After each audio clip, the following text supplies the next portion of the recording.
نحمد و نصلی علی رسولہ الکریم، اما بعد، اعوذ باللہ من الشیطان الرجیم، بسم اللہ الرحمن الرحیم۔ رب اشرح لی صدری ویسر لی امری واحلل عقدۃ من اللسان یفقهوا قولی، رب زدنی علما رب زدنی علما رب زدنی علما، اللہم فقہنا فی الدین، اللہم انی اسألک علما نافعا ورزقا طیبا وعملا متقبلا۔ قرآن مجید قبر سے عذاب کا ذریعہ ہے۔ ابو ہریرہ رضی اللہ تعالیٰ عنہ بیان کرتے ہیں کہ آدمی کو جب اس کی قبر میں لایا جاتا ہے تو فرشتہ اس کی طرف آتا ہے، یعنی عذاب کے لیے، تو تلاوت قرآن اسے روک دیتی ہے۔ جب فرشتہ اس کے سامنے آتا ہے تو صدقہ اسے دھکیل دیتا ہے۔ جب اس کے پاؤں کی طرف سے آتا ہے تو مساجد کی طرف چل کر جانا اسے دور کر دیتا ہے، یعنی انسان پاؤں سے جب نیکی کے کاموں کی طرف جاتا ہے تو نیکیاں اس کی برائیوں کو دور کر دیتی ہیں۔ ابن بریدہ رضی اللہ تعالیٰ عنہ اپنے والد سے روایت کرتے ہیں، وہ کہتے ہیں کہ رسول اللہ صلی اللہ علیہ وسلم نے فرمایا، قیامت کے دن قرآن ایسے مرد کی شکل میں آئے گا جس کے بال سفید ہوں گے، اس کا رنگ اڑا ہوا ہوگا، تو وہ اپنے پڑھنے والوں سے کہے گا، میں وہی ہوں جس نے تجھے راتوں کو بیدار رکھا، یعنی تراویح وغیرہ میں، اور دن میں تجھے پیاسا رکھا، یعنی کہ تلاوت کرتے وقت انسان کو پیاس بھی لگتی ہے۔ ابو امامہ باہلی رضی اللہ تعالیٰ عنہ سے مروی ہے، وہ کہتے ہیں، میں نے رسول اکرم صلی اللہ علیہ وسلم کو فرماتے ہوئے سنا، قرآن کی تلاوت کرو، بلا شبہ قیامت کے دن یہ اپنے ساتھیوں کی سفارش کے لیے آئے گا، یعنی جو لوگ دنیا میں قرآن پڑھتے ہیں قیامت کے دن وہ ان کی سفارش کرے گا۔ سورہ بنی اسرائیل، یہ مکی سورت ہے، اس کو اسراء بھی کہتے ہیں۔ بسم اللہ الرحمن الرحیم۔ سبحان الذی اسریٰ بعبدہ لیلا من المسجد الحرام الی مسجد الاقصی، پاک ہے وہ ذات جو لے گیا ایک رات اپنے بندے کو مسجد حرام سے دور کی مسجد تک جس کے ماحول کو اس نے برکت دی ہے۔ آغاز ہوتا ہے سبحان الذی سے کہ اللہ پاک ہے، اور سننے والوں کو ایک عجیب و غریب خبر ملے گی جسے وہ حیرانی سے سنیں گے۔ حقیقت یہ ہے کہ جو چیزیں لوگوں کے لیے مشکل ہیں اللہ سبحانہ و تعالیٰ کے لیے وہ کچھ بھی نہیں۔ ویسے بھی جس کے بارے میں گفتگو کی جائے وہ بہت اہم بات ہوتی ہے، اور وہ اہم بات کیا ہے کہ وہ ذات اپنے بندے کو اس رات مسجد الحرام سے، مکہ سے مسجد الاقصی یعنی فلسطین کی مسجد جو ہے نا یروشلم میں لے گئی، اور وہ جگہ ایسی تھی جس کو ہم نے برکتیں دی تھیں۔ وہاں کی زمین بہت زرخیز ہے، وہاں قدرتی نہریں ہیں، باغات ہیں، پھل ہیں، کیونکہ وہ زمین انبیاء کے مسکن ہے۔ اور ہم اپنے بندے محمد صلی اللہ علیہ وسلم کو بعض نشانیاں دکھائیں گے، کیونکہ یہ سفر ایک معجزہ تھا اور بہت سے دیکھنے والوں اور سننے والوں کے لیے۔ بندوں کو حالات جو ہے وہ اللہ پاک اچھی طرح سے جانتا ہے۔ ابو ہریرہ رضی اللہ تعالیٰ عنہ کہتے ہیں کہ رسول اللہ صلی اللہ علیہ وسلم نے فرمایا، معراج کی رات بیت المقدس میں نے اپنی قدم اسی جگہ رکھے جہاں پہلے انبیاء نے رکھے تھے۔ آپ صلی اللہ علیہ وسلم کو یہ سفر براق کے ذریعے کروایا گیا۔ انس رضی اللہ تعالیٰ عنہ کہتے ہیں کہ معراج کی رات نبی صلی اللہ علیہ وسلم کے لیے براق لایا گیا جس کو لگام ڈالی ہوئی تھی اور زین کسی ہوئی تھی، پر اس نے شوخی کی تو جبرائیل علیہ السلام نے ان سے کہا کہ کیا تو محمد صلی اللہ علیہ وسلم سے ایسی شوخی کر رہا ہے؟ آج تک تجھ پر اللہ کے نزدیک ان سے زیادہ کوئی معزز بھی سوار نہیں ہوا۔ راوی کہتے ہیں پھر براق کو پسینہ آ گیا، پھر براق کے ذریعے یہ سفر لمحوں میں طے ہو گیا۔ آپ صلی اللہ علیہ وسلم پہلے مکے سے بیت المقدس کی طرف گئے، وہاں پر آپ صلی اللہ علیہ وسلم جب پہنچے تو جبرائیل علیہ السلام نے اپنی انگلی سے اشارہ کر کے ایک پتھر میں سوراخ کیا اور براق کو اس پہ باندھا۔ یہاں آپ صلی اللہ علیہ وسلم نے تمام انبیاء کو نماز پڑھائی، جو اس بات کا سمبل تھی کہ آپ صلی اللہ علیہ وسلم تمام انبیاء کے امام اور امام المرسلین ہیں۔ پھر وہاں سے آپ صلی اللہ علیہ وسلم کو آسمانوں کی سیر کرائی گئی اور ساتوں آسمانوں تک لے جایا گیا، سدرۃ المنتہا تک لے جایا گیا، جہاں سے آپ اللہ سبحانہ تعالیٰ سے ہم کلام ہوئے۔ وہاں آپ کو اللہ سبحانہ تعالیٰ نے 5 نمازیں بھی دیں اور اس کے علاوہ کچھ ہدایت بھی دیں۔ اس سفر میں آپ صلی اللہ علیہ وسلم کو جنت اور جہنم کے کچھ مشاہدات بھی کروائے گئے۔ انس رضی اللہ تعالیٰ عنہ کہتے ہیں کہ رسول اکرم صلی اللہ علیہ وسلم نے فرمایا، جب مجھے معراج کی سیر کرائی گئی تو میں ایک قوم پر سے گزرا جس کے ناخن تانبے کے تھے اور وہ ان ناخنوں سے اپنے چہرے اور اپنے سینے کو چھیل رہے تھے، استغفر اللہ، یعنی کھرچ رہے تھے۔ تو انہوں نے کہا یہ کون لوگ ہیں جبرائیل؟ تو انہوں نے کہا یہ وہ لوگ ہیں جو لوگوں کا گوشت کھاتے ہیں، یعنی کہ غیبت کرتے ہیں، ان کی عزتوں سے کھیلتے ہیں، طعنہ دیتے ہیں، دوسروں کو برا بھلا کہتے ہیں۔ اسی طرح آپ صلی اللہ علیہ وسلم نے فرمایا، اسراء والی رات میں ایسے لوگوں پر سے گزرا جن کے منہ آگ کی کینچیوں سے کاٹے جا رہے تھے۔ اس نے پوچھا یہ کون لوگ ہیں؟ بتایا گیا یہ دنیا کے خطیب ہیں، لوگوں کو نیکی کا حکم دیتے ہیں اور اپنے آپ کو بھول جاتے ہیں، یہ کتاب کی تلاوت کرتے ہیں اور سمجھتے نہ تھے کہ یہ عمل ان کے اپنے لیے بھی ہے، استغفر اللہ۔ معراج کے موقع پہ آپ صلی اللہ علیہ وسلم کو نماز کا تحفہ دیا گیا، سورۃ بقرہ کی آخری آیات عطا کی گئیں۔ یہ آپ کی امت میں ہر ایسے شخص کو بخش دیا جائے گا جو اللہ کے ساتھ کسی کو شریک نہ کرے، تو پاک ان گناہوں سے بچے، یعنی کبیرہ گناہوں سے۔ اسی طرح معراج کی رات فرشتوں نے نبی صلی اللہ علیہ وسلم سے کہا کہ آپ اپنی امت کو پچھلے لگوانے کا حکم دیجیے، یعنی جس جماعت کے پاس سے بھی گزرتے تھے انہوں نے اپنی امت کو حجامہ لگوانے کا مشورہ دیا، کیونکہ اس میں صحت ہے، بیماریوں سے نکلنے کا بہترین طریقہ۔ اسی طرح آپ کی مختلف پیغمبروں سے ملاقات ہوئی۔ ابراہیم علیہ السلام سے جب ملاقات ہوئی تو انہوں نے کہا اے محمد صلی اللہ علیہ وسلم، اپنی امت کو میری طرف سے سلام پیش کیجیے اور انہیں بتائیے کہ جنت کی مٹی پاکیزہ ہے، اس کا پانی میٹھا ہے اور وہ ایک چٹیل میدان ہے۔ جب چٹیل میدان ہے اس پہ کیا پڑھیں گے؟ سبحان اللہ والحمد للہ ولا الہ الا اللہ واللہ اکبر۔ وہاں کہنا درخت لگانے کے جتنا ہے، تو جتنا ذکر کرے گا اس کی جنت اتنی ہی زیادہ سرسبز ہوگی،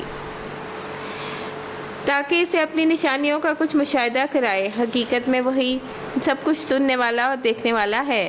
ہم نے اس سے پہلے موسیٰ کو کتاب دی تھی اور اسے بنی اسرائیل کے ذریعے ہدایت بنایا تھا، یعنی توریت جو تھی وہ بنی اسرائیل کے لیے تھی اور امت محمد کے لیے کیا ہے؟ قرآن شریف۔ اور اس تاکید کے ساتھ کہ میرے ساتھ کسی کو اپنا وکیل نہ بنانا، تم ان لوگوں کی اولاد ہو جنہیں ہم نے نوح علیہ السلام کے ساتھ کشتی پہ سوار کیا تھا اور نوح ایک شکر گزار بندہ تھا۔ پھر ہم نے اپنی کتاب میں سے بنی اسرائیل کو اس بات پہ متنبہ بھی کر دیا تھا کہ تم 2 مرتبہ زمین میں فساد عظیم برپا کرو گے، یعنی 2 مرتبہ کیا ہوا تھا کہ ایک دفعہ ان پر بخت نصر نے حملہ کیا تھا اور دوسری دفعہ ٹیٹس بادشاہ نے ان کو بہت مار لگائی تھی، اور بڑی سرکشی دکھاؤ گے۔ آخرکار جب ان میں سے پہلی سرکشی کا موقع آیا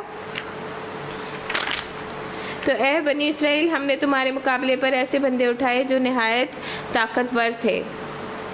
اور مغیرہ رضی اللہ تعالیٰ کہتے ہیں کہ نبی صلی اللہ علیہ وسلم جب کھڑے ہوتے تو نماز پڑھیں یہاں تک کہ آپ کے دونوں پاؤں سوج جاتے، دونوں پنڈلیاں سوج جاتی۔ اس سے متعلق آپ سے کہا جاتا کہ آپ اتنی مشقت کیوں کرتے ہیں، تو آپ کہتے کیا میں اللہ کا شکر گزار بندہ نہ بنوں؟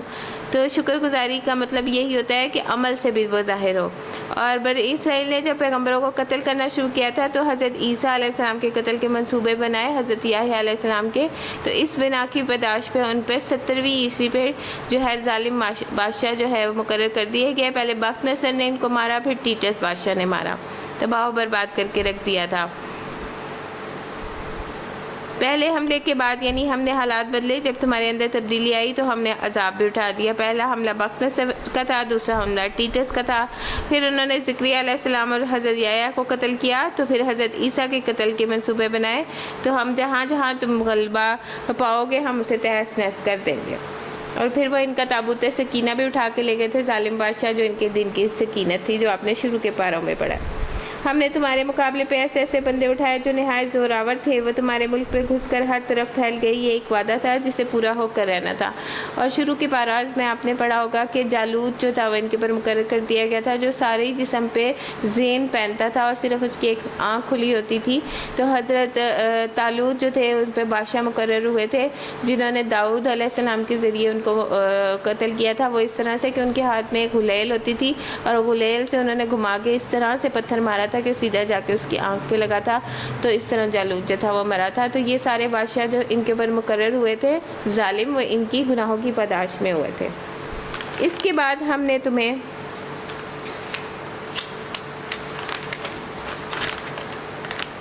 ان پر غلبے کا موقع دے دیا اور تمہیں مال اور اولاد سے مدد دی اور تمہاری تعداد پہلے سے بھی بڑھا دی، یعنی تم پھلے پھولے۔ دیکھو تم نے بھلائی کی تو تمہارے اپنے لیے ہی بھلائی تھی، اور اگر تم نے برائی کی تو وہ تمہارے اپنے لیے ذات کے لیے برائی ثابت ہوئی۔ یعنی بات کیا ہے کہ اگر بنی اسرائیل جو ہے وہ اچھا رویہ اختیار کرے گا تو اللہ تعالیٰ بھی ان کے دن پھیر دیں گے، اور جب انہوں نے اللہ کا پیغام پہنچانے والوں کے ساتھ برا کیا تو اللہ سبحانہ تعالیٰ نے انہیں عذاب کا مزاح چکھایا۔ تو یہ ایک بنیادی قاعدہ دیا جا رہا ہے کہ اگر اللہ تعالیٰ سے ڈر کے زندگی بسر کریں گے، نیکیوں کی طرف رغبت کریں گے، تو جو نیکی کرتا ہے وہ دراصل اپنے لیے ہی کرتا ہے۔ ہو سکتا ہے اب تمہارا رب تم پر رحم کرے، لیکن اگر تم نے اپنی سابقہ روش اختیار رکھی اور دوبارہ سے اس کا اعادہ کیا تو پھر ہم اپنی سزا کا دوبارہ اعادہ کریں گے، یعنی دوبارہ ہم تمہیں عذاب دیں گے ظالم بادشاہوں کی صورت میں۔ اور کافر نعمت لوگوں کے لیے ہم نے جہنم کو قید خانہ بنا رکھا ہے۔ حقیقت یہ ہے کہ یہ قرآن وہ راہ دکھاتا ہے جو بالکل سیدھی ہے۔ جو لوگ اسے مان کر بھلے کام کریں گے انہیں یہ بشارت دیتا ہے الذین یعملون الصالحات ان لہم اجرا کبیرا، ان کے لیے بہت بڑا اجر ہے۔ یہ جو لوگ آخرت کو نہ مانے انہیں یہ خبر دیتا ہے کہ ان کے لیے ہم نے دردناک عذاب مہیا کر رکھا ہے۔ انسان شر اس طرح مانگتا ہے جس طرح خیر مانگنی چاہیے، یعنی کہ جلدی انسان جو ہوتا ہے نا وہ مانگ لیتا ہے کہ کوئی جو ہے نا بری بات ہے، کوئی بد دعا ہے بچوں کے لیے تو وہ فٹافٹ مانگ لیتا ہے۔ کعب رضی اللہ تعالیٰ عنہ بیان کرتے ہیں، قرآن کو لازم پکڑو کیونکہ عقل کی تیزی اور حکمت کی روشنی اور علم کا سرچشمہ ہے، اور رحمان کی طرف سے نازل ہونے والی کتابوں میں سے سب سے نئی کتاب ہے۔ اللہ نے توریت میں یہ بات فرمائی ہے کہ اے محمد صلی اللہ علیہ وسلم، میں تم پہ جدید توریت ہی نازل کروں گا، یعنی کہ قرآن مجید، جو نابینا آنکھوں، بہرے کانوں اور پردے میں پڑے ہوئے دلوں کو کھول دے گا۔ حقیقت یہ ہے کہ جو شخص تھوڑی سی بھی کوشش کرتا ہے اس کو قرآن کو سمجھنے کے بعد اس کی دل کی دنیا ہی بدل جاتی ہے۔ ابن عباس رضی اللہ تعالیٰ عنہ اور دیگر علماء کہتے ہیں کہ یہ انسان کی بیزاری کی حالت میں خود کو اپنی اولاد کو بد دعا دینا ہے۔ یہ جو ہے نا انسان شر اس طرح مانگتا ہے جس طرح خیر مانگنی چاہیے۔ انسان بڑا ہی جلد باز واقعہ ہے وہ ہے وَكَانَ الْإِنسَانَ عَجُولًا۔ تو بعض اوقات ہم اریٹیٹ ہوتے ہیں بیماری کی وجہ سے، بچوں کی پریشانی کی وجہ سے، یا کاروبار کی وجہ سے، یا پھر انسان کے اوپر بعض اوقات ایسی کیفیت آتی ہے کہ ان کے منہ سے خیر کی بات نکلنے کی بجائے بد دعا نکل جاتی ہے، حالانکہ وہ اس بد دعا کی قبولیت نہیں چاہتا لیکن وہ بیزار ہو کر منہ سے کچھ کہہ دیتا ہے۔ تو قبولیت کا جو وقت بھی ہوتا ہے تو ان لوگوں کی مذمت کی جا رہی ہے، انہیں ڈانٹا جا رہا ہے جو غصے کی حالت میں اپنے لیے یا اپنے مال پر، اولاد پر بد دعا کرتے ہیں۔ قبولیت کے وقت میں دی گئی بد دعا بھی قبول ہو جاتی ہے۔ اگر جس کے لیے بد دعا دے رہے ہیں وہ اس کے اہل نہیں ہے تو وہ بد دعا پلٹ کے اس کے اپنے سر پہ آ جاتی ہے، کیونکہ بعض اوقات انسانوں کی عادت ہوتی ہے کہ وہ بات بات پہ دوسروں کو بد دعائیں دیتے ہیں اور انہیں بلیک میل کرتے ہیں کہ ہماری بد دعا لگ جائے گی، تم جہنم میں آ جاؤ گے۔ نبی صلی اللہ علیہ وسلم نے فرمایا 3 دعاؤں کی قبولیت میں کوئی شک نہیں، مظلوم کی دعا، مسافر کی دعا اور باپ کا اپنے بیٹے کے خلاف بد دعا کرنا، کیونکہ تنگ آ کر وہ کر دیتا ہے۔ آپ صلی اللہ علیہ وسلم نے فرمایا اپنے اوپر خیر کی ہی دعا کیا کرو، بے شک تمہارے دعا پر فرشتے آمین کہتے ہیں۔ دیکھو ہم نے رات اور دن کو 2 نشانیاں بنایا، اب اللہ تعالیٰ اپنی نشانیاں دکھا رہے ہیں، ان کی تفصیل بھی بتا رہے ہیں۔ رات کی نشانی کو ہم نے بے نور بنایا، یعنی اس میں رات میں اندھیرا ہے اور لائٹ آف ہوتی ہے تو آپ کو نیند آتی ہے، سکون ہے۔ دن کی نشانی کو ہم نے روشن کر دیا تاکہ تم اپنے رب کا فضل تلاش کرو اور ماہ سال کا حساب معلوم کر سکو۔ اس طرح ہم نے ہر چیز کو الگ الگ ممیز کر کے رکھا ہے۔ ہر انسان کا شگون اس کے گلے میں ہی لٹک رہا ہے، یعنی کہ اس سے کیا ہوتا ہے کہ جو انسان کماتا ہے وہ اس کے اوپر ہی لادا جاتا ہے، یعنی قیامت کے دن ہم ایک ایسی کتاب کی شکل میں نکالیں گے جو اس کی ڈیڈز کی بک ہوگی، جو اس کے اعمال نامہ ہوگا، اور وہ اپنی کتاب کو کھلا ہوا دیکھے گا اوپن بک کو، تو وہ کیا کہے گا کہ وہ ساری چیزیں اس میں ہیں، یہ کتاب کچھ بھی نہیں چھوڑتی۔ اور قیامت کے روز ہم اس کے لیے ایک نوشتہ نکالیں گے جس میں وہ کھلی کتاب کی طرف آئے گا، پڑھ کر اپنا نام عمل آج اپنا حساب لگانے کے لیے خود ہی کافی ہے۔ جو کوئی راہ راست اختیار کرے گا اس کے لیے اپنے خود کے لیے مفید ہے، اور جو گمراہ ہوا اس کی گمراہی کا وبال اسی پر ہے۔ کوئی بوجھ اٹھانے والا کسی دوسرے کا بوجھ نہ اٹھائے گا، یعنی اس دن باپ بھی بیٹے کا بوجھ نہیں اٹھائے گا۔ اور ہم عذاب دینے والے نہیں جب تک لوگوں کو حق و باطل کا فرق سمجھانے کے لیے ایک پیغمبر نہ بھیج دیں، یعنی ہر امت میں ایک ڈرانے والا ضرور بھیجا گیا۔ جب ہم کسی بستی کو ہلاک کرنے کا فیصلہ کرتے ہیں تو اس کے خوشحال لوگوں کو حکم دیتے ہیں اور وہ اس میں نافرمانیاں کرنے لگتے ہیں۔ مترافیہ کا لفظ آیا ہے، اور مترافیہ ایلیٹ کلاس کو کہتے ہیں جو کہ مان کے نہیں دیتی۔ اور تب عذاب کا فیصلہ ان پر اس بستی پہ چپسا ہو جاتا ہے اور ہم اسے برباد کر کے رکھ دیتے ہیں۔ دیکھ لو کتنی ہی نسلیں ہیں جو نوح کے بعد ہمارے حکم سے ہلاک ہوئیں۔ تیرا رب اپنے بندوں کے گناہوں سے پوری طرح باخبر ہے، سب کچھ دیکھ رہا ہے۔ جو کوئی عاجلہ کا خواہش مند ہو، عاجلہ کیا ہوتی ہے؟ جو دنیا میں ہی سارا کچھ مل جائے، یعنی کہ بنی اسرائیل کا بھی یہی حال ہوا اور باقی اقوام کا بھی یہی قاعدہ رہا کہ آئندہ کے لیے بھی یہی اصول ہے کہ جو کچھ ہے وہ ہمیں دنیا میں مل جائے۔ تو جو کوئی دنیا کا خواہش مند ہوتا ہے اسے ہم یہیں دے دیتے ہیں، اور جو کچھ بھی جسے دینا چاہیں اس کے مقصوم میں جہنم لگ دیتے ہیں، یعنی پھر باقی تو کچھ نہیں رہتا، آخرت کے لیے تو کچھ بھی نہیں۔ اور جسے وہ تاپے گا ملامت سزا اور رحمت سے محروم ہو کر، اور وہ جو آخرت کا خواہش مند ہو اس کے لیے صحیح کرے، یعنی مال جو ہے وہ بڑا اٹریکشن کا باعث ہوتا ہے، لیکن مال کو دنیا کے کاموں کے لیے نہیں، آخرت بنانے کے لیے استعمال کرنا چاہیے۔ جو آخرت کے لیے صحیح کرے اس کے لیے صحیح کرنی چاہیے، اور وہ مومن ہو تو ایسے ہر شخص کی صحیح مشکور ہوگی، ان کو بھی اور ان کو بھی، دونوں فریقوں کو ہم دنیا میں سامان عزیز دیے جا رہے ہیں۔ یہ تیرے رب کا عطیہ ہے، تیرے رب کی عطا کو روکنے والا کوئی نہیں، یعنی کہ مال تو دونوں کو دیا جا رہا ہے، نیک کو بھی اور بد کو بھی۔ اب اللہ کہتا ہے دیکھتا ہوں یہ ہوں کہ تم اچھے کام میں استعمال کرتے ہو یا حرام کام میں، اور مگر دیکھ لو دنیا میں ہم ہر کسی کو ایک گروہ کو دوسرے گروہ پہ کیسی فضیلت دے رکھی ہے، یعنی کسی کے پاس مال زیادہ ہوتا ہے، کسی کے پاس کم ہوتا ہے، اور آخرت پہ ان کے درجے اور بھی زیادہ ہوں گے، ان کی فضیلت اور بھی زیادہ چڑھ بڑھ کے ہوگی، اور جو اپنے اعمال کے ذریعے جو ہے وہ اپنی فضیلت بڑھا لیں گے ان کا درجہ بھی بلند ہوگا۔ تو اللہ کے ساتھ کسی کو معبود نہ بنا، ورنہ ملامت زدہ اور بے یار و مددگار بیٹھا رہ جائے گا۔ تیرے رب نے فیصلہ کر دیا ہے تم لوگ کسی کی عبادت نہ کرو مگر صرف اسی کی۔ لا تجل مع اللہ الہا، اس کے ساتھ کوئی الہ نہ بناؤ۔ اور نمبر 2، والدین کے ساتھ نیک سلوک کرو، وبالوالدین احسانا، اور اگر تمہارے پاس ان میں سے دونوں کوئی ایک یا دوسرا بوڑھا ہو کر رہے تو انہیں اف تک نہ کہو، یعنی جس کو آخرت چاہیے وہ اف تک نہ کہے۔ اف تو بڑا چھوٹا ورڈ ہے۔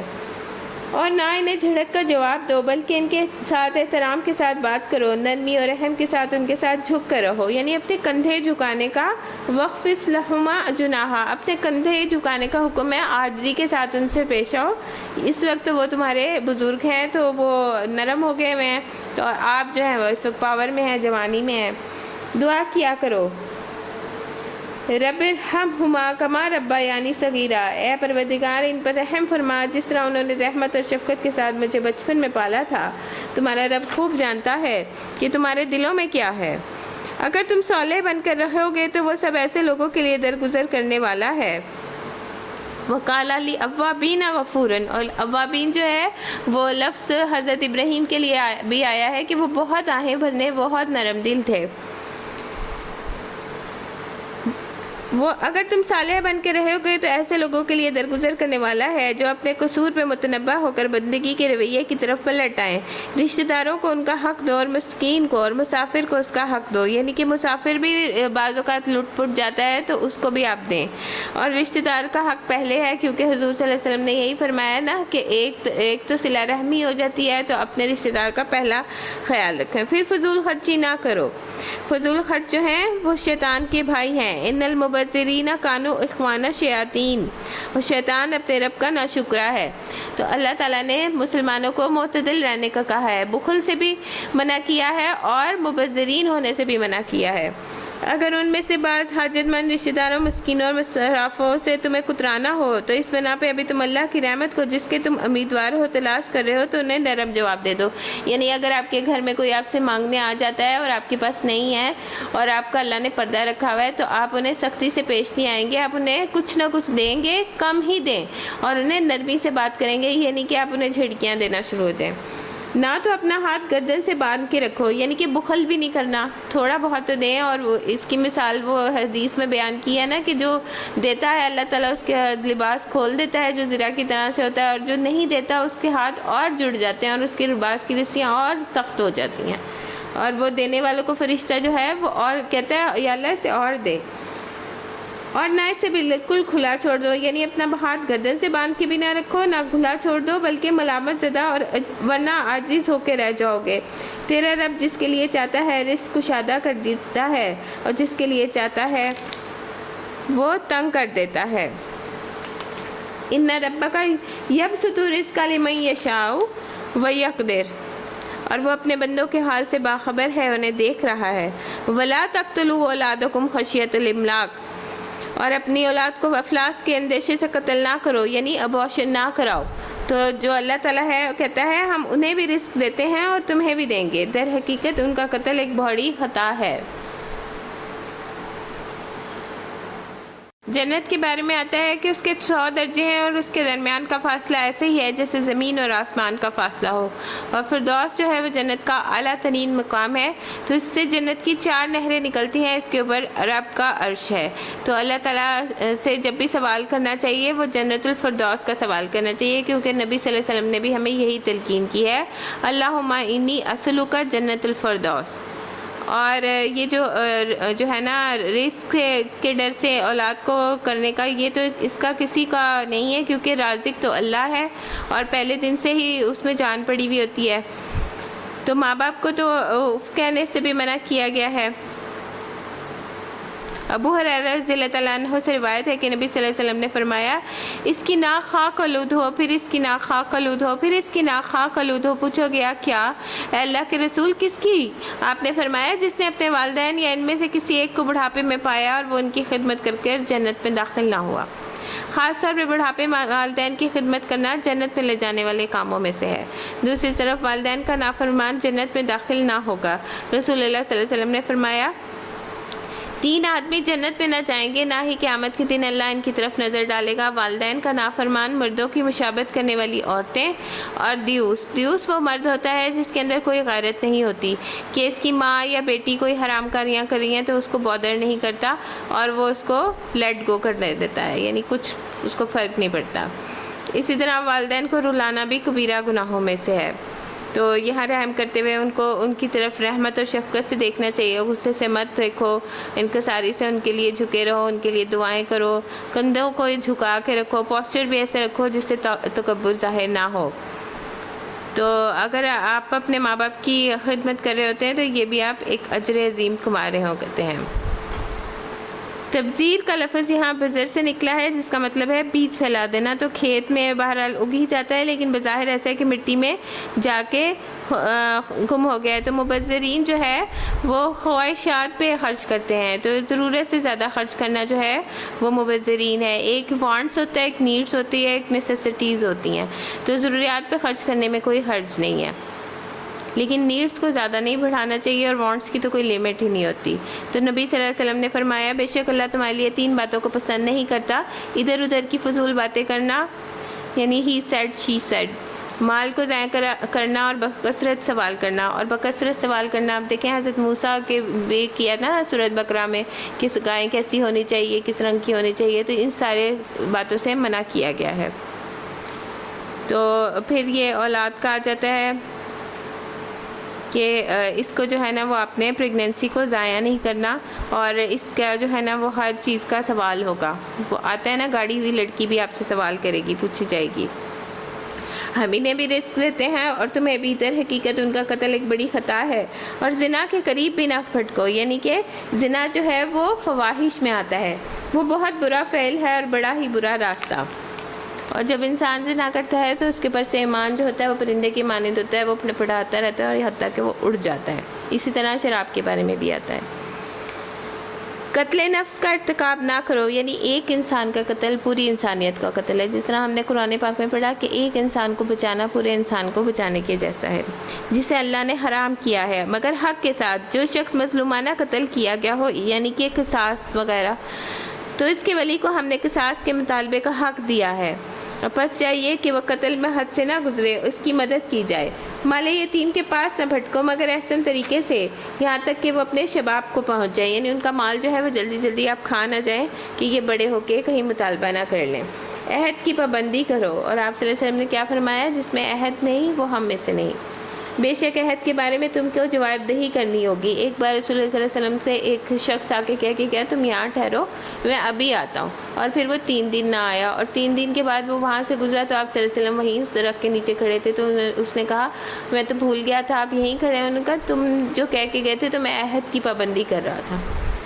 پیمانے سے دو پھر بھر کے دو، جیسے شعیب علیہ السلام کی قوم جو ہے وہ صرف پیمانہ گھاٹے میں دینے سے ہی تباہ ہوئی تھی۔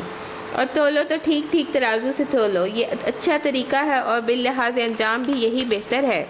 کسی ایسی چیز کے پیچھے نہ لگو جس کا تمہیں علم نہیں، یہ جیسے اللہ کا ہاتھ، اللہ کی کرسی، تو اس چیز یا یہ جو مشتبہات کے پیچھے سے پڑھنے سے منع کیا گیا ہے، تو ٹو میں نہ لگو، اور جو سامنے اللہ پاک نے احکام دیے ہیں اس کو کھلے سے لے لو۔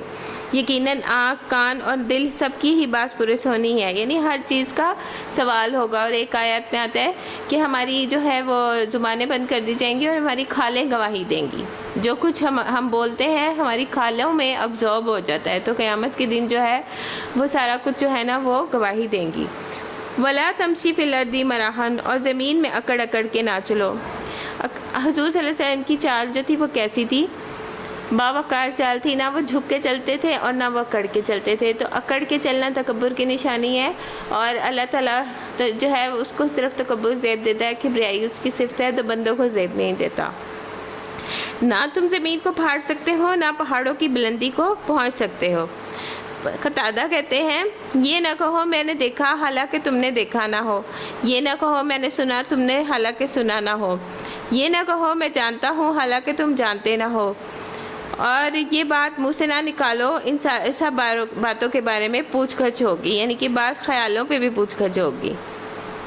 اور عباد الرحمن کی صفت بھی یہ ہوتی ہے کہ وہ زمین پہ نرمی سے چال چلتے ہیں، معتدل چلتے ہیں، نہ عاجزی و سستی کے ساتھ، نہ ڈھیلے ڈھیلے، نہ بہت جو تیزی کے ساتھ، بلکہ کیا ہوتے ہیں اپنی ہمت کے مطابق درمیانی چال چلتے ہیں۔ نبی کریم صلی اللہ علیہ وسلم نے فرمایا جو شخص اپنے آپ کو بڑا سمجھے یا اپنی چال میں تکبر کو جگا دے تو وہ اللہ سے اس حال میں ملے گا کہ اللہ اس سے ناراض ہوگا۔ استغفر اللہ۔ اور سب سے بڑا امور کیا ہے اب بتایا جا رہا ہے؟ ان اموروں میں سے سب سے ایک برا پہلو تیرے رب کے نزدیک ناپسندہ ہے، وہ یہ ہے کہ حکمت کی باتیں ہیں جو تیرے رب نے تجھ پر وحی کی ہیں، اور دیکھ اللہ کے ساتھ کوئی دوسرا معبود نہ بنا بیٹھنا، یعنی سب سے برا کام کیا ہے؟ شرک، کہ اللہ تعالیٰ کے ساتھ کسی کو دوسرے کو اس کی جگہ دینا۔ عبداللہ بن مسعود رضی اللہ تعالیٰ عنہ کہتے ہیں ہم آپ صلی اللہ علیہ وسلم کے زمانے میں کھاتے وقت کھانے کی تسبیح سنتے، یعنی آپ ہم کو سنواتے، یعنی وہ چیزیں بھی تسبیح کر رہی ہوتی ہیں۔ اور ایک موقع پر آپ نے مٹھی پر کنکریاں لیں اور صحابہ کرام کو ان کی تسبیح سنائی، اور تنے کی بھی سنائی تھی کہ تنا رو بھی رہا تھا۔ اور وہ کون لوگ ہوتے ہیں جن کے دلوں پہ پردہ پڑ جاتا ہے؟ یہ کیسی عجیب بات ہے کہ تمہارے رب نے تمہیں بیٹوں سے نوازا اور خود اپنے لیے ملائکہ کو بیٹیاں بنا لی، یعنی خود تو اپنے لیے یہ عرب والے بیٹیوں کو پسند نہیں کرتے تھے اور اللہ کے لیے بیٹیاں تصنیف کر رہے ہیں۔ بڑی جھوٹی بات ہے جو لوگ تم زبانوں سے نکالتے ہو۔ ہم نے اس قرآن میں طرح طرح سے لوگوں کو سمجھایا، یعنی بہت ساری مثالیں دے کے آپ دیکھیں، ہر چیز کی مچھر کی مثال دے کے بھی سمجھایا کہ وہ ہوش میں آ جائیں، مگر وہ حق سے زیادہ ہی دور بھاگے جا رہے ہیں۔ اے محمد ان سے کہیے کہ اگر اللہ کے ساتھ دوسرے خدا بھی ہوتے جیسے یہ لوگ کہتے ہیں، یعنی انہوں نے ایک نیکی کا اور ایک برائی کا خدا بنا رکھا تھا، تو وہ مالک عرش کے مقام پر پہنچنے کی ضرور کوشش کرتے۔ پاک ہے وہ ذات، وہ بہت بلند و بالا ہے، سبحانہ و تعالی اما یقولون علوا کبیرہ، ان باتوں سے جو یہ لوگ کہہ رہے ہیں اس کی پاکی تو ساتوں آسمان اور زمین اور ساری چیزیں بیان کر رہی ہیں۔ جو آسمان اور زمین میں ہے کوئی چیز ایسی نہیں جو اس کی حمد کے ساتھ اس کی تسبیح نہ کر رہی ہو، مگر تم ان کی تسبیح سمجھتے نہیں ہو۔ حقیقت یہ ہے کہ وہ بڑا ہی بردبار اور درگزر کرنے والا ہے۔ اِنَّهُ كَانَ حَلِيمًا غَفُورًا، جب تم قرآن پڑھتے ہو تو ہم تمہارے اور آخرت پر ایمان نہ لانے والوں کے درمیان ایک پردہ حائل کر دیتے ہیں، یعنی ان سے توفیق ہی چھین لیتے ہیں، اور ان کے دلوں پہ ایسا غلاف چڑھا دیتے ہیں کہ وہ کچھ نہیں سمجھتے، اور ان کے کانوں میں گرانی پیدا کر دیتے ہیں، یعنی ان کو سمجھ ہی نہیں آتا۔ جب تم بے قرآن میں اپنے رب کا ذکر کرتے ہو تو وہ نفرت سے منہ موڑ لیتے ہیں۔ ہمیں معلوم ہے کہ جب وہ کان لگا کر تمہاری بات سنتے ہیں تو دراصل کیا سنتے ہیں، اور جب بیٹھ کر باہم سرگوشیاں کرتے ہیں تو کیا کہتے ہیں۔ یہ ظالم آپس میں کہتے ہیں کہ یہ تو ایک سحر زدہ آدمی ہے جس کے پیچھے تم لوگ جا رہے ہو۔ دیکھو کیسی باتیں ہیں جو یہ لوگ تم پر چھانٹتے ہیں، یہ بھٹک گئے ہیں، انہیں راستہ ہی نہیں ملتا۔ وہ کہتے ہیں جب ہم صرف ہڈیاں اور خاک ہو کے رہ جائیں گے، اور اللہ پاک جو ہے وہ کیا کہتے ہیں کہ میں تمہاری بون کے ہلکی، وہ جو کولے کی ہڈی میں ذرا سی، ریڑھ کی ہڈی میں ذرا سی نوک رہ جائے گی نا، اس سے دوبارہ وہ وہی ڈی این اے سے دوبارہ اٹھایا جائے گا۔ تو کیا ہم نئے سرے سے پیدا کر کے اٹھائے جائیں گے؟ ان سے کہو تم پتھر یا لوہا بھی ہو جاؤ یا اس سے بھی سخت چیز جو تمہارے ذہن میں قبول حیات سے بعید تر ہو، پھر بھی تم اٹھ کر رہو گے، یعنی اللہ چاہے تو کیا نہیں ہو سکتا، وہ تو کہے گا کن فیکن۔ وہ ضرور پوچھیں کہ کون ہے، وہ ہمیں پھر زندگی کی طرف پلٹا کے لائے گا، جواب میں کہو وہی ہے جس نے تم کو پہلی بار پیدا کیا۔ اور وہ سر ہلا ہلا کے پوچھیں گے اچھا تو یہ ہوگا کب؟ تم کہو کیا جب ہے وہ وقت قریب ہی لگا ہو، جس روز وہ تمہیں پکارے گا تو تم اس کی حمد کرتے ہوئے اس کے پکار کے جواب میں نکل آؤ گے، اور تمہارا گمان اس وقت یہ ہوگا کہ ہم بس تھوڑی دیر ہی اس میں پڑے رہیں گے۔ اور حضور صلی اللہ علیہ وسلم نے فرمایا کہ بے ختنہ اور ننگے لوگ اس طرح سے ٹڈیوں کی طرح قبروں سے نکل کر بھاگیں گے۔ اے محمد صلی اللہ علیہ وسلم میرے بندوں سے کہہ دو کہ زبان سے وہ بات نکالا کریں جو بہترین ہو۔ دراصل یہ شیطان ہے جو انسانوں کے درمیان فساد ڈلوانے کی کوشش کرتا ہے۔ حقیقت یہ ہے کہ شیطان انسان کا کھلا دشمن ہے۔ تمہارا رب تمہارے حال سے زیادہ واقف ہے، وہ چاہے تو تم پہ رحم کرے اور چاہے تو تمہیں عذاب دے۔ اے نبی صلی اللہ علیہ وسلم ہم نے تم کو لوگوں پر حوالہ دار بنا کر نہیں بھیجا۔ وما ارسلناک علیہم وکیلا، تمہارا رب وہ ہے جو زمین و آسمان کی مخلوقات کو زیادہ جانتا ہے۔ ہم نے بعض پیغمبروں کو بعض کے مرتبے زیادہ بڑھا کر دیے ہیں، اور ہم نے داؤد کو زبور دی۔ ان سے کہو پکار کے دیکھو ان معبودوں کو جن کو تم خدا کے سوا اپنا کارساز سمجھتے ہو، یعنی مٹی کے بت ہیں یا دنیا سے جو چلے گئے ہوئے ہیں، ان کو پکار کے دیکھنے سے کیا وہ ہماری پکار سن لیں گے؟ وہ کسی تکلیف کو تم سے ہٹا نہ سکتے ہیں، نہ بدل سکتے ہیں۔ جن لوگوں کو یہ پکارتے ہیں وہ تو خود اپنے رب کے حضور رسائی حاصل کرنے کا وسیلہ تلاش کر رہے ہیں کہ کون اس سے قریب تر ہو جائے۔ وہ اس کی رحمت کے امیدوار ہیں، اس کے عذاب سے خائف ہیں، یعنی کہ وہ تو خود اللہ سے ڈرنے والے جو بزرگ لوگ تھے جن کو تم نے پہلے کے جو تھے بزرگ تھے، پھر وہ بہت نیک لوگ تھے، پھر ان لوگوں نے کیا کیا، ان کے نام کے بت بنا لیے اور ان کو پوجنا شروع کر دیا۔ حالانکہ وہ لوگ جو تھے وہ تو خود بڑے نیک تھے، وہ اس کی رحمت کے امیدوار اور اس کے عذاب سے خائف ہیں۔ حقیقت یہ ہے کہ تیرے رب کا عذاب ہی ڈرنے کے لائق ہے۔ کوئی ایسی بستی نہیں جسے ہم قیامت سے پہلے ہلاک نہ کر دیں یا سخت عذاب نہ دیں، یہ نوشتہ الہی میں لکھا ہوا ہے۔ اور ہم کو نشانیاں بھیجنے سے نہیں روکا مگر اس بات نے کہ اس سے پہلے کہ لوگ ان کو جھٹلا چکے ہیں۔ چنانچہ دیکھ لو کہ سمود کو ہم نے اعلانیہ اونٹنی لا کر دی اور انہوں نے اس پہ ظلم کیا، یعنی اس کی رگیں کاٹ دیں۔ ہم نشانیاں اس لیے بھیجتے ہیں کہ لوگ انہیں دیکھ کر ڈریں۔ یاد کرو اے محمد صلی اللہ علیہ وسلم، ہم نے تم سے کہہ دیا تھا کہ تیرے رب نے ان لوگوں کو گھیر رکھا ہے، اور جو کچھ ہم نے تمہیں دکھایا ہے اس کو، اس درخت کو جس پہ قرآن میں لعنت کی گئی ہے، یعنی زقوم کا درخت، ہم نے ان لوگوں کے لیے بس ایک فتنہ بنا کر رکھا ہے۔ ہم انہیں تنبیہ پہ تنبیہ کیے جا رہے ہیں، مگر ہر تنبیہ جو ہے ان کی سرکشی میں اضافہ ہی کیے جاتی ہے۔ اور یاد کرو جب کہ ہم نے ملائکہ سے کہا کہ آدم کو سجدہ کرو تو سب نے سجدہ کیا مگر ابلیس نے نہ کیا۔ اس نے کہا کیا میں اس کو سجدہ کروں جسے تو نے مٹی سے بنایا ہے؟ پھر وہ بولا دیکھ تو صحیح کیا میں اس قابل تھا کہ تو نے مجھے اس پہ فضیلت دی؟ بڑا ہی شکر گزار عبادت گزار تھا، لیکن جب سجدہ اس کو کسی کو کرنے کو کہا گیا تو وہ پھر اس نے تکبر کر لیا۔ اگر تو نے مجھے قیامت کے دن مہلت دی تو میں اس کی پوری نسل کو جو ہے بہکا ڈالوں گا، بس تھوڑے ہی لوگ مجھ سے بچ سکیں گے۔ اللہ تعالیٰ نے پوچھا اچھا تو جا، ان میں سے جو بھی تیری پیروی کریں گے تجھ سمیت ان سب کے لیے جہنم ہی بھرپور جزا ہے، اور تو جس چیز کو اپنی دعوت سے پھسلا سکتا ہے پھسلا لے، ان پر اپنے سوار اور پیادے چڑھا لا۔ یعنی کہ ساری ٹیمیں اپنی شیطان کی لگا دیتے ہیں کہ وہ اس کام میں انسانوں کو بہکانے کے لیے شروع ہو جائیں۔ مال اور اولاد میں ان کا ساجہ لگا رہے، یعنی مال جو ہے وہ بھی بہکانے کے لیے استعمال ہوتا ہے۔ ان کے وعدوں کو جال میں پھانس، اور شیطان کے وعدے ایک دھوکے کے سوا کچھ بھی نہیں ہے۔ یقیناً میرے بندوں پہ تجھے کوئی اقتدار حاصل نہ ہوگا۔ اِنَّ عِبَادِی لَیْسَ لَکَ عَلَیْہِم سُلطان، اور وہ توکل کے لیے تیرا رب ہی کافی ہے۔ وَکَفَىٰ بِرَبِّکَ وَکِیلًا، تمہارا رب تو وہ حقیقی رب ہے جو سمندر میں تمہاری کشتی چلاتا ہے تاکہ تم اپنے رب کا فضل تلاش کرو۔ حقیقت یہ ہے کہ تمہارا حال پر بہت مہربان ہے۔ جب سمندر میں تم پر مصیبت آتی ہے تو اس کے سوا دوسرے جن کو تم پکارا کرتے ہو وہ سب گم ہو جاتے ہیں، مگر جب وہ تم کو بچا کر خشکی پر پہنچا دیتا ہے تو تم ان سے منہ موڑ جاتے ہو۔ انسان واقعی ہی بڑا ناشکرا ہے۔ اچھا تو کیا اس بات سے تم بالکل ہی بے خوف ہو گئے ہو کہ خدا کبھی خشکی پر تمہیں کوئی زمین میں نہ دھسا دے، یعنی زلزلہ ہے، زمین پھٹے اور آپ اس میں دھس جائیں، یا تم پہ پتھراؤ کرنے والی آندھی بھیجے جیسے قوم لوط پہ بھیجی تھی؟ اور تم اس پہ بچانے والا کوئی حمایتی نہ پاؤ؟ اور کیا تمہیں اس کا کوئی اندیشہ نہیں کہ خدا پھر کسی وقت سمندر میں تم کو لے جائے اور تمہاری ناشکری کے بدلے میں تم پر سخت طوفانی ہوا بھیج کر تمہیں غرق کر دے، اور تم کو کوئی ایسا نہ ملے جو اس سے تمہارے اس انجام کی پوچھ گچھ کر سکے؟ یہ تو ہماری عنایت ہے کہ ہم نے بنی آدم کو بزرگی دی اور انہیں خشکی ترین میں سواریاں عطا کیں، ترین میں آپ کو شپ بنایا۔ اللہ تعالیٰ کی اذن سے آپ دیکھیں کشتی میں آپ سوار ہوتے ہیں، اور ان کو پاکیزہ چیزوں سے رزق دیا اور اپنی بہت سی مخلوقات پر نمایاں فوقیت دی۔ اور پھر خیال کرو اس دن کا جب ہم ہر انسانی گروہ کو اس سے پیشوا کے ساتھ بلائیں گے۔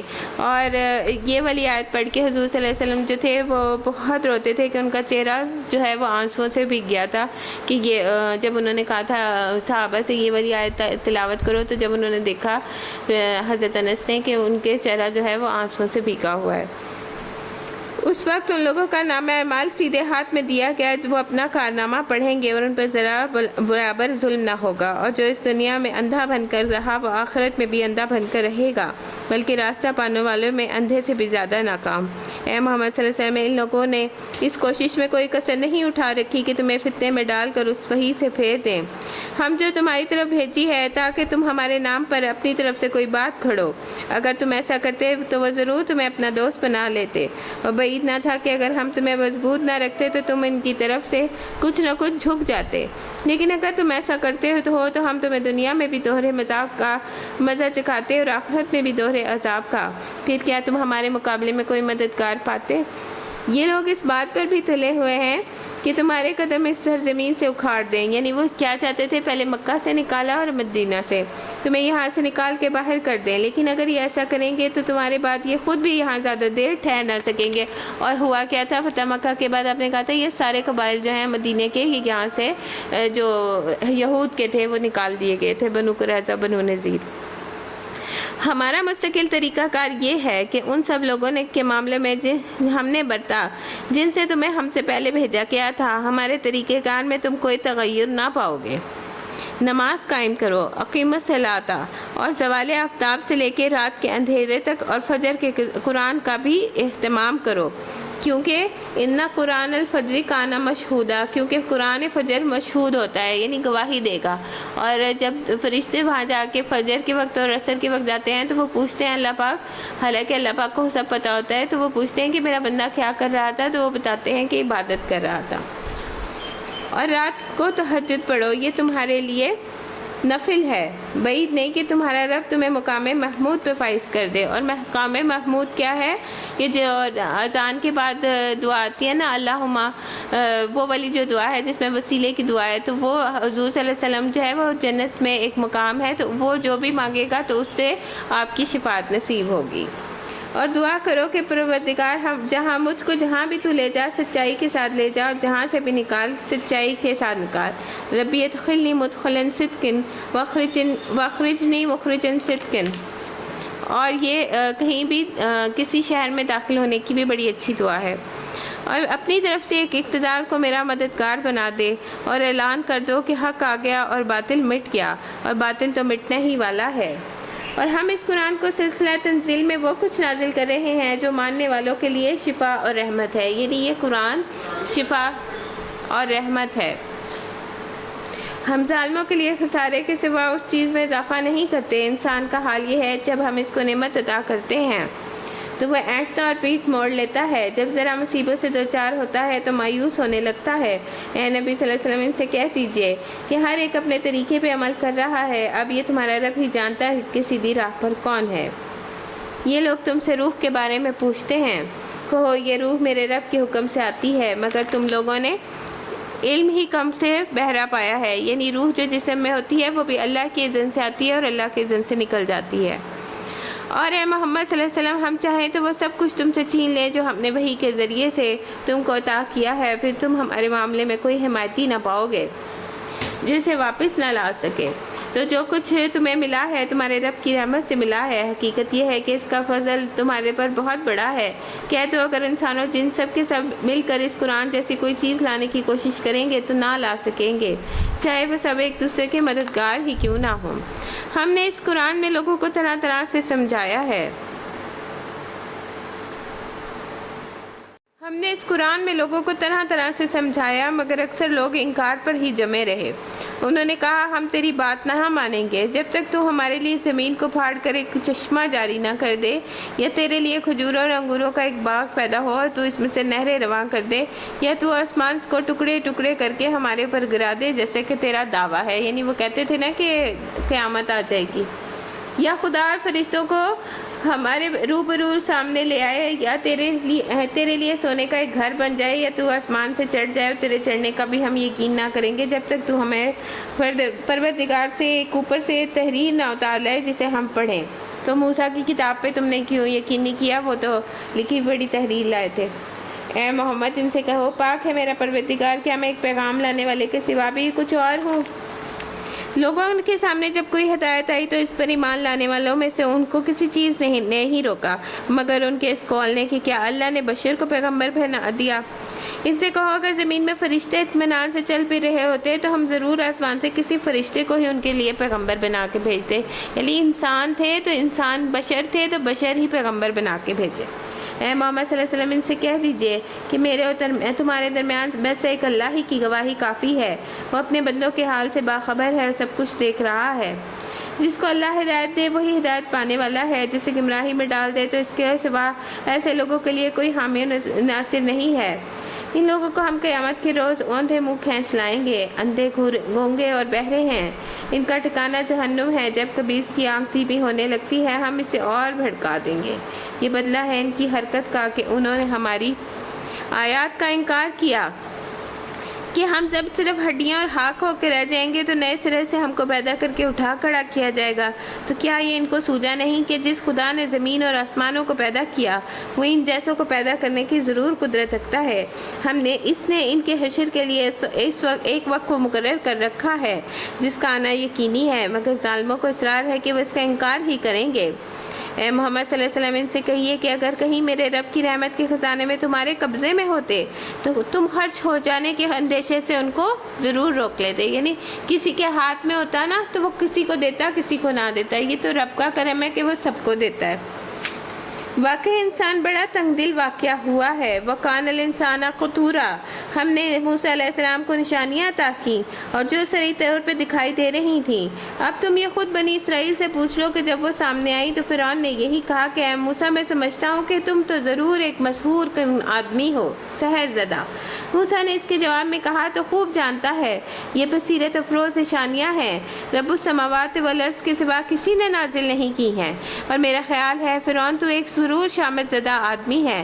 آخر کار فرعون نے ارادہ کیا کہ موسیٰ اور بنی اسرائیل کی زمین کو اکھاڑ پھینکے گا، مگر ہم نے اس کو اور اس کی قوم کے ساتھیوں کو اکٹھا غرق کر دیا، اور اس کے بعد بنی اسرائیل سے کہا اب تم زمین میں بسو، پھر آخرت کے وعدہ کے وقت آن پورا ہوگا تو ہم تم سب کو ایک ساتھ لا کر حاضر کریں گے۔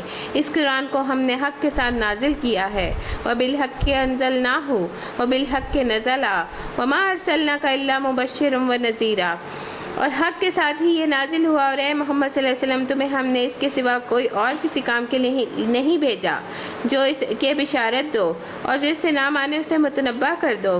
اس قرآن کو ہم نے تھوڑا تھوڑا نازل کیا ہے، یعنی جو واقعہ آتا تھا اس کے مطابق ویسے ہی قرآن اور اس کی تفسیر اترتی تھی تاکہ تم ٹھہر ٹھہر کر اسے لوگوں کو سناؤ، اور ہم نے اسے موقع سے بتدریج اتارا ہے۔ اے محمد صلی اللہ علیہ وسلم ان سے کہہ دیجئے تم اسے مانو یا نہ مانو، جن لوگوں کو اس سے پہلے علم دیا گیا تھا یعنی اہل کتاب کو، انہیں جب یہ سنایا جاتا ہے تو وہ منہ کے بل سجدے میں گر جاتے ہیں اور پکار اٹھتے ہیں پاک ہے ہمارا رب، اس کا وعدہ تو پورا ہو کر رہنا ہے۔ وہ منہ کے بل روتے ہوئے گر جاتے ہیں اور یہ اسے سن کر اس کا خشوع اور بڑھ جاتا ہے۔ اے نبی صلی اللہ علیہ وسلم ان سے کہیے اللہ کہہ کر پکارو یا رحمان کہہ کر، جس نام سے بھی پکارو گے اس کے لیے سب اچھے ہی نام ہیں، اور اپنی نماز نہ بہت زیادہ بلند آواز سے پڑھو نہ بہت زیادہ پست آواز سے، کیونکہ حضرت عمر اتنی بلند آواز سے پڑھتے تھے اور پھر روتے بھی تھے کہ وہ سارے لوگ جو عربی سمجھتے تھے تو وہ لوگ ایمان لانے لگتے تھے، تو انہوں نے حضور صلی اللہ علیہ وسلم سے اس بات کی شکایت کی تھی کہ یہ اتنے رقیق القلب ہیں تو ہمارے بچے ان کو سن کر ایمان لا رہے ہیں۔ ان دونوں کے درمیان اوس درجے کا لہجہ اختیار کرو اور کہو اور تعریف ہے اس خدا کے لیے جس نے نہ کسی کو بیٹا بنایا اور اس کی نہ ہی بادشاہی میں اس کا کوئی شریک ہے۔ وَلَمْ يَكُنْ لَهُ شَرِيكٌ فِي الْمُلْكِ وَلَمْ يَكُنْ لَهُ وَلِيٌّ مِّنْ ذُلِّ وَكِبْرُهُ تَكْبِيرًا، اور نہ وہ عاجز ہے نہ اس کا کوئی پشتبان ہے، اور اس کی بڑائی بیان کرو، کمال درجے کی بڑائی۔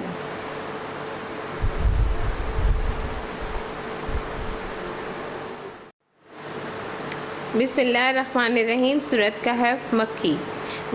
الحمدللہ الذی انزل علی عبدہ الکتاب ولم یجعل لہ عوجا، تعریف اللہ کے لیے جس نے اپنے بندے پر یہ کتاب نازل کی اور اس میں کوئی ٹیڑھ نہ رکھی۔ یہ نور دینے والی صورت ہے۔ جو شخص جمعے کے دن سورۃ کہف پڑھتا ہے تو 2 جمعوں کے درمیان اس کے لیے نور بن جاتی ہے، یعنی نور روشن کر دیتی ہے۔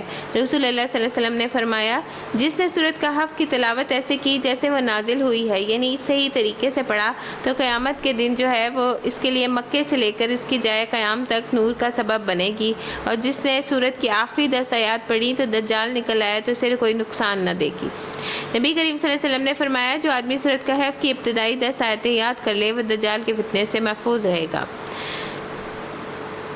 تو ہم پڑھتے ہیں، تعریف اللہ کے لیے جس نے اپنے بندے پہ یہ کتاب نازل کی اور جس میں کوئی ٹیڑھ نہ رکھی، ٹھیک ٹھیک سیدھی بات کہنے والی کتاب، تاکہ وہ لوگوں کو خدا کے سخت عذاب سے خبردار کرتے، ایمان لا کر نیک عمل کرنے والوں کے لیے خوشخبری دے دے، اور ان کے لیے اچھا اجر ہے جس میں وہ ہمیشہ رہیں گے، اور ان لوگوں کو ڈرائے جو کہتے ہیں جس خدا نے اللہ نے بیٹا بنا لیا ہے، انہیں نہ کسی بات کا علم ہے نہ ان کے باپ دادا کو تھا، یہ بڑی بات ہے جو ان کے منہوں سے نکلتی ہے، وہ محض جھوٹ گھڑ رہے ہیں۔ اچھا تو اے محمد صلی اللہ علیہ وسلم، شاید آپ ان کے پیچھے اپنے غم کو بھلا ماریں گے اگر یہ اس تعلیم پر ایمان نہ لائے۔ واقعہ یہ ہے کہ جو کچھ سر و سامان زمین پر ہے اس کو ہم نے زمین کی زینت بنا لیا ہے۔ آپ صلی اللہ علیہ وسلم اس غم میں گھلے جا رہے تھے کہ بیمار ہی پڑ جائیں گے کہ یہ ایمان نہیں لا رہے، تاکہ ان لوگوں کو آزمائیں کہ ان میں سے بہتر عمل کرنے والا کون ہے۔ آخرکار ہم اس زمین کو چٹیل میدان بنا دینے والے ہیں، یعنی کہ زمین جو ہے وہ سارے پہاڑ پیس کے سارے سمندروں میں ڈال کے برابر کر دی جائے گی۔ تم کیا سمجھتے ہو کہ غار اور قطبے والے ہماری کوئی بڑی نشانیوں میں سے تھے؟ جب وہ چند نوجوان غار میں پناہ گزین ہوئے تو انہوں نے کہا، اے پروردگار، ہم کو اپنی رحمت خاص سے نواز دے۔ اور ان کا معاملہ یہ تھا کہ ان کو بادشاہ وقت جو تھا وہ بہت ظالم تھا اور وہ انہیں کفر پہ آمادہ کر رہا تھا، تو انہوں نے کہا کہ ہم اپنا ایمان بچانے کے لیے جو تھا وہ غار میں آ کے چھپ گئے تھے۔ تو یہ ہجرت کے وقت کی انہوں نے اپنا دین بچانے کے لیے ہجرت کی تھی، اور یہ ہجرت کے وقت کی صورت ہے، تو یہ صورتیں اس وقت نازل ہوئی تھیں۔ ہم نے انہیں غار میں تھپک تھپک کر سال ہر سال گہری نیند سلا دیا۔ ہم نے انہیں اٹھایا تاکہ دیکھیں کہ ان 2 گروہوں میں سے کون اپنی مدت قیام کا ٹھیک ٹھیک شمار کرتا ہے۔ ہم ان کا اصل قصہ تمہیں سناتے ہیں۔ وہ چند نوجوان تھے جو اپنے رب پر ایمان لائے، اور ہم نے ان کو ہدایت میں ترقی بخشی تھی، یعنی وہ بہت علم میں عمل میں صحیح تھے۔ زدناہم ہدا، ہم نے ان کے دل کو اس وقت مضبوط کر دیا جب وہ اٹھے تو انہوں نے اعلان کیا، ہمارا رب تو بس وہی ہے جو آسمان اور زمین کا رب ہے، ہم اس کو چھوڑ کے کسی دوسرے کو معبود نہ پکاریں گے، اگر ہم ایسا کریں تو بالکل بے جا بات کریں گے۔ پھر انہوں نے آپس میں ایک دوسرے سے کہا، یہ ہماری قوم تو رب کائنات کو چھوڑ کر دوسرے کو بنا بیٹھی ہے، یہ لوگ ان معبود کے ہونے پہ کوئی واضح دلیل کیوں نہیں لاتے؟ آخر اس شخص سے بڑھ کر ظالم اور کون ہوگا جو اللہ پہ جھوٹ باندھے؟ اب جبکہ تم ان سے اور ان کے معبودان غیر اللہ سے بے تعلق ہو چکے ہو تو چلو اب فلاں غار میں چل کر پناہ لو، تمہارا رب تم پر اپنی رحمت کا وسیع دامن کرے گا اور تمہارے لیے سر و سامان بھی مہیا کر دے گا۔ اس سے پتہ لگتا ہے کہ ہجرت کے بعد انسان کو جو ہوتا ہے اللہ تعالیٰ سامان بھی مہیا کر دیتا ہے، برکت بھی ڈال دیتا ہے۔ تم انہیں غار میں دیکھتے تو یوں نظر آتا کہ سورج جب نکلتا تھا ان کو غار کو چھوڑ کر دائیں جانب چڑھ جاتا تھا، یعنی سورج کی کرنیں ان پہ پڑتی نہیں تھی، اور جب غروب ہوتا تھا تو ان سے بچ کر بائیں جانب اتر جاتا، اور ان کے غار کے اندر ایک وسیع جگہ میں پڑے ہوئے تھے، یعنی بہت کھلی جگہ میں وہ لوگ لیٹے ہوئے تھے۔ یہ اللہ کی نشانیوں میں سے ایک نشانی ہے، جس کو اللہ ہدایت دے، من یہد اللہ فہو المہتدی، تو وہی ہدایت پانے والا ہے جسے اللہ بھٹکا دے، ومن یضلل فلن تجد لہ ولیا مرشدا، تو اس کو تو کوئی ولی مرشد نہیں ملتا۔ تم انہیں دیکھ کر یہ سمجھتے کہ وہ جاگ رہے ہیں، حالانکہ وہ سو رہے تھے۔ ہم انہیں دائیں اور بائیں جانب کروٹ دلواتے رہتے تھے، اور ان کا کتا غار کے داہنے پہ بیٹھا ہاتھ پھیلائے بیٹھا تھا۔ اگر تم کہیں انہیں جھانک کر دیکھ لیتے تو الٹے پاؤں بھاگ کھڑے ہوتے کہ تم ان پر ان کے نظارے سے دہشت بیٹھ جاتی۔ اور اسی کرشمے سے ہم نے انہیں اٹھا بٹھایا کہ وہ ذرا آپس میں پوچھ گچھ کریں کہ ان میں سے پوچھو کہو کتنی دیر اس حال میں رہے، تو دوسروں نے کہا شاید دن بھر، یہ اس سے بھی کچھ کم رہے تھے۔ اسی طرح حضرت عزیر کا واقعہ آتا ہے نا کہ وہ 100 سال سوئے پڑے رہے، تو اٹھ کے کہتے ہیں کہ شاید صبح کو سویا تھا تو شام کو اور عصر کے وقت اٹھ گیا۔ پھر وہ بولے اللہ ہی بہتر جانتا ہے کہ ہمارا کتنا وقت اس حال میں گزرا، چلو اپنے میں سے کسی کو چاندی کا یہ سکہ دے کر شہر بھیجیں اور وہ دیکھیں کہ سب سے اچھا کھانا کہاں سے ملتا ہے، وہاں سے کچھ کھانے کے لیے لائے، اور چاہیے کہ ذرا ہوشیاری سے کام لے، ایسا نہ ہو کہ وہ کسی کو ہمارے ہونے کی یہاں ہونے کی خبر کر بیٹھے، یعنی بادشاہ کو پتہ نہ لگ جائے کہ یہ لوگ یہاں پر ہیں۔ اور کہا جاتا ہے شاید 350 سال سوئے رہے تھے۔ اگر کہیں ان لوگوں کا ہاتھ ہم پہ پڑ گیا تو ہم بس سنسار ہی کر ڈالیں گے یا زبردستی ہمیں اپنی ملت میں واپس لے جائیں گے، اگر ایسا ہوا تو ہم کبھی فلاں نہ پا سکیں گے، یہ قیامت کی گھڑی بے شک آ کر رہے گی، مگر ذرا خیال کرو۔ یہ سوچنے کی اصل بات تھی، اس وقت وہ آپس میں اس بات پہ جھگڑ رہے تھے کہ ان اصحاب کہف کے ساتھ کیا کیا جائے، یعنی وہ سکہ لے کے جب باہر گئے کھانے کی سامان لینے کے لیے تو لوگوں نے کہا یہ تو پرانے وقتوں کا سکہ ہے، تو پھر ان سے پوچھا آپ لوگ کون ہیں، پھر پتہ لگا جی یہ اس وقت بادشاہ سے ڈر کے اپنا ایمان بچانے کے لیے یہاں غار میں پناہ گزین ہو گئے تھے، تو وہ پھر اس کے بعد اللہ نے یہ نشانی کے طور پہ انہیں زندہ رکھا تھا۔ پھر وہ جب وہ لوگ مرے تو پھر وہ لوگ آپس میں جھگڑنا شروع ہو گئے کہ ان کے اوپر ایک مسجد تعمیر کر دی جائے، مزار بنا دیا جائے، تو اللہ اس سے منع کرتا ہے۔ وہ جھگڑنے لگے کہ اس نے اصحاب کہف کے ساتھ کیا معاملہ کیا جائے۔ ان لوگوں نے کہا ان پر ایک دیوار چن دو، ان کا رب ہی ان کے معاملے کو بہتر جانتا تھا، مگر جو لوگ ان کے معاملات پہ غالب تھے انہوں نے کہا ہم تو اس پہ ایک عبادت گاہ بنائیں گے۔ کچھ لوگ کہیں گے وہ 3 تھے اور چوتھا ان کا کتا تھا، اور کچھ دوسرے کہیں گے کہ 5 تھے اور چھٹا ان کا کتا تھا، اور کچھ لوگ کہتے ہیں 7 سلیپرز یعنی کہ 7 لوگ تھے۔ وہ سب بے تکی ہانکتے ہیں، کچھ اور لوگ کہتے ہیں کہ 7 تھے اور 8واں ان کا کتا تھا۔ کہو میرا رب ہی زیادہ جانتا ہے کہ وہ کتنے تھے، اور کبھی لوگ ہیں جو ان کی صحیح تعداد جانتے ہیں۔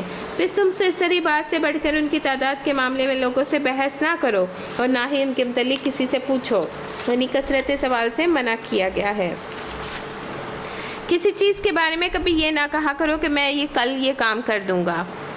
ہوا یہ تھا کہ حضور صلی اللہ علیہ وسلم سے ان کے بارے میں پوچھا گیا تھا اصحاب کہف کے بارے میں، تو آپ نے کہا کل بتاؤں گا۔ پھر 15 دن تک جو تھا وہ وحی نہیں آئی، کیونکہ آپ نے انشاءاللہ نہ کہا تھا، بلکہ کیا کہو الا ان یشاء اللہ، کہ تم کچھ نہیں کر سکتے الا یہ کہ اللہ چاہے۔ اگر بھولے سے بھی کوئی ایسی بات زبان سے نکل جائے تو فوراً اپنے رب کو یاد کرو اور کہو امید ہے کہ میرا رب اس معاملے میں رشد سے زیادہ قریب تر بات کی طرف میری رہنمائی فرمائے گا۔ اور وہ اپنے غار میں 300 سال رہے، اور کچھ لوگ مدت کے شمار میں 9 اور بڑھ گئے، یعنی 300 سال اور 9 سال اور۔ تم کہو اللہ ان کے قیام کی مدت زیادہ جانتا ہے۔ آسمان اور زمین کی یہ ہوتی ہیں متشابہات، اس کے پیچھے نہیں پڑنا چاہیے۔ اور زمین کے سب پوشیدہ احوال اسی کو معلوم ہے، کیا خوب ہے وہ دیکھنے والا اور سننے والا۔ زمین اور آسمان کی مخلوقات کی خبر گیر اس کے سوا کچھ نہیں کہ وہ اپنی حکومت میں کسی کو شریک نہیں کرتا۔ اے نبی صلی اللہ علیہ وسلم، تمہارے رب کی کتاب میں سے جو کچھ تم پر وحی کیا گیا ہے اسے جوں کا دوں سنا دو، کہیں اس کے فرمودات کو بدل دینے کا مجاز نہیں ہے، اور تم میں سے کسی کی خاطر اس میں رد و بدل کرو گے تو اس سے بچ کر بھاگ جانے کی کوئی پناہ نہ پاؤ گے۔ اور اپنے دل کو ان لوگوں کی معیت پر مطمئن کرو جو اپنے رب کی رضا کے طالب گار بن کر صبح شام اسے پکارتے ہیں، یریدون وجہہ، اور ان سے ہرگز نگاہ نہ پھیریے۔ کیا تم دنیا کی زینت پسند کرتے ہو، یعنی جو غریب غربا آپ کی محفل میں آ رہے ہیں ان سے بالکل نگاہ نہ پھیریے۔ کسی ایسے شخص کی اطاعت نہ کرو جس کے دل میں ہم نے اپنی یاد سے غافل کر دیا، اور جس نے اپنی خواہشات نفس کی پیروی اختیار کر لی، جس کا طریقہ کار افراط اور تفرید پہ مبنی ہے۔ صاف کہہ دو یہ حق ہے تمہارے رب کی طرف سے، اب جس کا جی چاہے مان لے اور جس کا جی چاہے انکار کر دے۔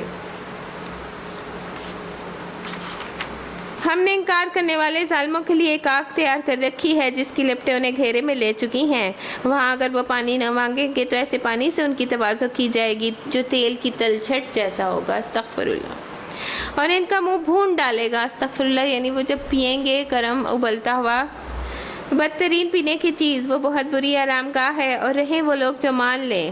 ان الذین آمنوا وعملوا الصالحات انا لا نضیع اجر من احسن عملا، تو یقیناً ہم نیکوکاروں لوگوں کا اجر ضائع نہیں کرتے، ان کے لیے سدا بہار جنتیں ہیں جن کے نیچے نہریں بہہ رہی ہوں گی، وہاں وہ سونے کے کنگنوں سے آراستہ کیے جائیں گے، باریک ریشم اطلس و دیبا کے سبز کپڑے پہنیں گے، اونچی مسندوں پہ تکیے لگا کر بیٹھیں گے، بہترین اجر ہے اور اعلیٰ درجے کی قیام گاہ۔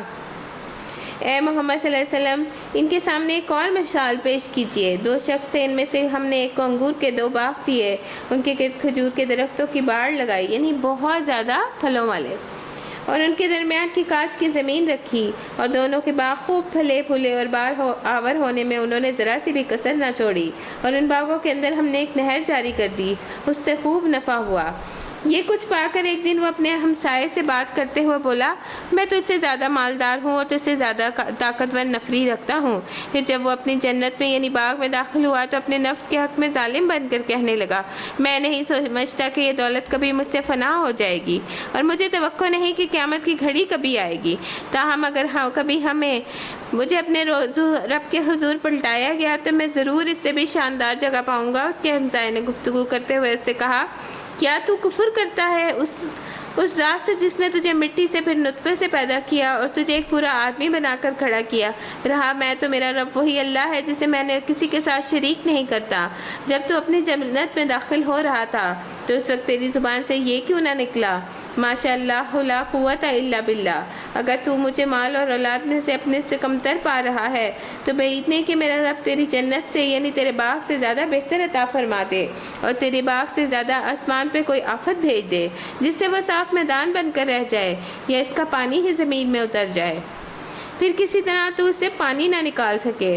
آخرکار ہوا یہ کہ اس کا سارا ثمرہ مارا گیا، وہ اپنے انگوروں کے باغ کو ٹٹیوں پہ الٹا پڑا دیکھ کر اپنی لگائی ہوئی لاگت پہ ہاتھ ملتا رہ گیا، یعنی اس کے باغ پر ٹڈی دل کا حملہ ہو گیا، اور کہنے لگا، کاش میں نے اپنے رب کے ساتھ کسی کو شریک نہ ٹھہرایا ہوتا، نہ ہوا اللہ کو اس کو چھوڑ کر اس کے پاس کوئی جتھا اس کے مدد کرتا، نہ کر سکا وہ اپنی آفت کا مقابلہ۔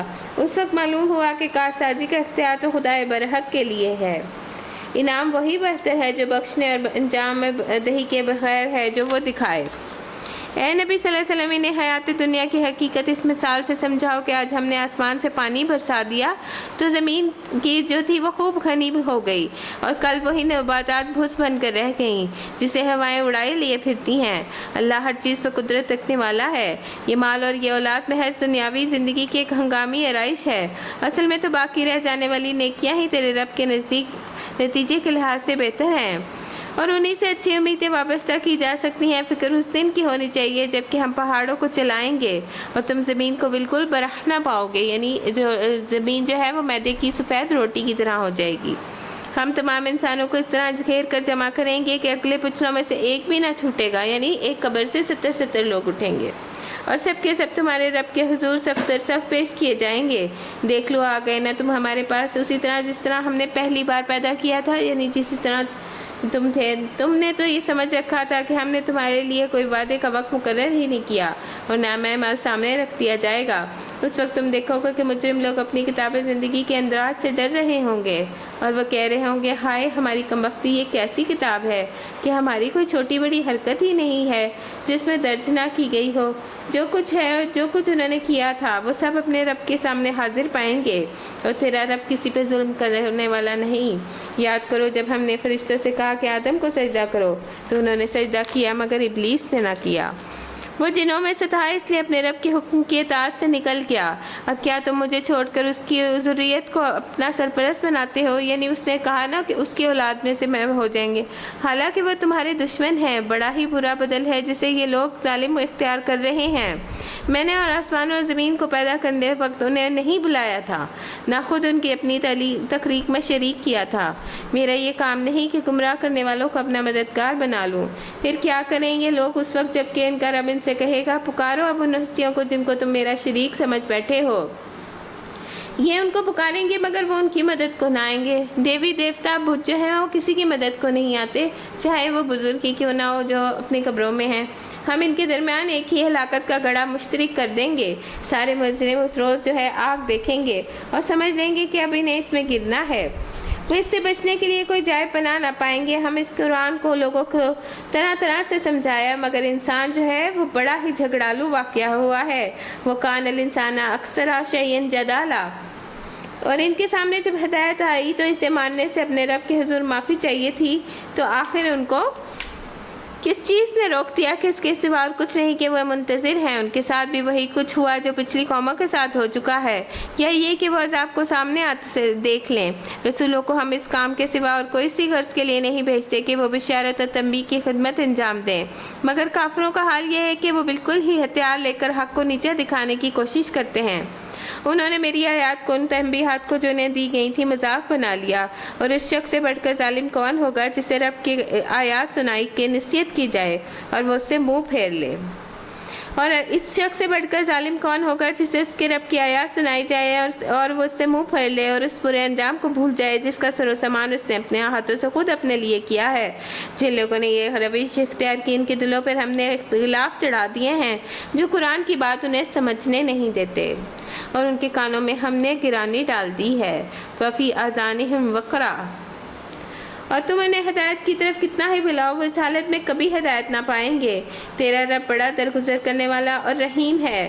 وہ ان کی کرتوتوں پہ انہیں پکڑنا چاہتا تو جلد ہی عذاب بھیج دیتا، مگر ان کے لیے وعدے کا ایک وقت مقرر ہے، وہ اس سے بچ کر بھاگ نکلنے کی کوئی راہ نہ پائیں گے۔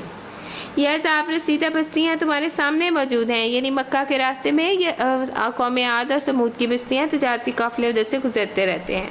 انہوں نے جب ظلم کیا تو ہم نے انہیں ہلاک کر دیا، اور ان میں سے ہر ایک کی ہلاکت کے لیے ہم نے ایک وقت مقرر کر رکھا ہے۔ اور ذرا ایک قصہ بھی ان کو سناؤ جو موسیٰ کو پیش آیا تھا۔ موسیٰ علیہ السلام سے ایک مجمع میں کسی نے پوچھا کہ آپ سے بڑا جو ہے وہ کوئی ذی علم ہے، تو موسیٰ علیہ السلام نے کہا کہ مجھ سے بڑا جو ہے وہ کوئی ذی علم نہیں ہے۔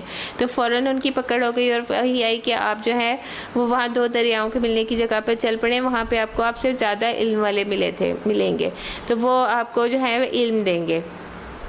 جب موسیٰ علیہ السلام اور ان کا جو خادم ہے ان کا نام ہے یشع بن نون، تو وہ ان کے شاگرد بھی تھے اور ان کے خادم بھی تھے، ان کو لے کے وہ نکلے کہ میں اپنا سفر ختم نہ کروں گا جب تک دو دریاؤں کے سنگم پر نہ پہنچ جاؤں، ورنہ میں ایک زمانہ دراز تک چلتا ہی رہوں گا۔ یعنی انہیں کہا گیا تھا دو دریاؤں کے سنگم پہ جو ہے نا وہ آپ کو ملیں گے حضرت، اور کہا جاتا ہے کہ وہ حضرت خضر تھے۔ بس جب وہ ان کے سنگم پر پہنچے تو اپنی مچھلی سے غافل ہو گئے، کیونکہ مچھلی جو تھی وہ ان کو بھنی ہوئی دی گئی تھی یا کچی دی گئی تھی، وہ ان کی ٹوکری میں تھی، اور وہ اس وقت جو تھا وہ مچھلی زندہ ہو کے خود ہی جو تھی وہ اس مقام پہ نہر میں پانی میں چلی گئی تھی۔ تو وہ نکل کر اس طرح دریا میں چلی گئی جیسے کوئی سرنگ لگی ہو۔ آگے جا کے موسیٰ نے اپنے خادم سے کہا لاؤ ہمارا ناشتہ، آج کے سفر میں تو ہم بری طرح تھک گئے ہیں۔ خادم نے کہا جب ہم اس چٹان کے پاس ٹھہرے ہوئے تھے اس وقت مجھے مچھلی کا خیال ہی نہ رہا، اور شیطان نے مجھ کو غافل کر دیا، یعنی شیطان نے بھلوا دیا، میں اس کا ذکر کرنا آپ سے بھول گیا۔ مچھلی تو بس ایک عجیب طریقے سے نکل کر دریا میں چلی گئی۔ موسیٰ علیہ السلام نے کہا اسی کی تو ہمیں تلاش تھی۔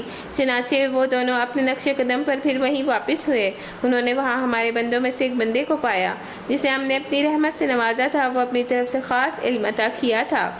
موسیٰ علیہ السلام نے اس سے کہا کیا میں آپ کے ساتھ رہ سکتا ہوں تاکہ مجھے آپ اپنی اس دانش میں سے کچھ تعلیم دیں جو آپ کو سکھائی گئی ہیں؟ اس نے جواب دیا آپ میرے ساتھ صبر نہیں کر سکتے جس چیز کی آپ کو خبر نہ ہو، آپ اس پہ کیسے صبر کر سکتے ہیں؟ موسیٰ علیہ السلام نے کہا انشاءاللہ آپ مجھے صابر پائیں گے، میں کسی معاملے میں آپ سے نافرمانی نہ کروں گا۔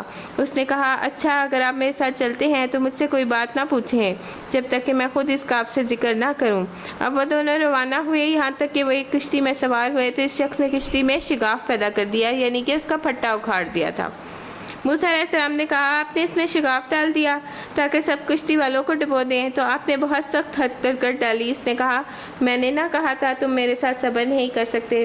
موسیٰ علیہ السلام نے کہا کہ بھول چک پر مجھ کو نہ پکڑیے، میرے معاملے میں آپ ذرا سختی سے کام نہ لیں۔ پھر وہ چلے یہاں تک کہ ان کو ایک لڑکا ملا اور اس شخص کو اس نے قتل کر دیا۔ موسیٰ نے کہا آپ نے ایک بے گناہ کی جان لے لی، یہ حالانکہ اس نے کسی کا خون نہ کیا تھا، یہ تو آپ نے بہت ہی برا کیا۔ سبحانک اللہم و بحمدک نشہد ان لا الہ نستغفرک و نتوب الیک سبحانک رب العزت عما یصفون وسلام علی المرسلین والحمد للہ رب العالمین ربنا تقبل منا انک انت السمیع العلیم وتب علینا انک انت التواب الرحیم وصلی اللہ تعالی علی خیر خلقہ برحمتک یا ارحم الراحمین الہی آمین.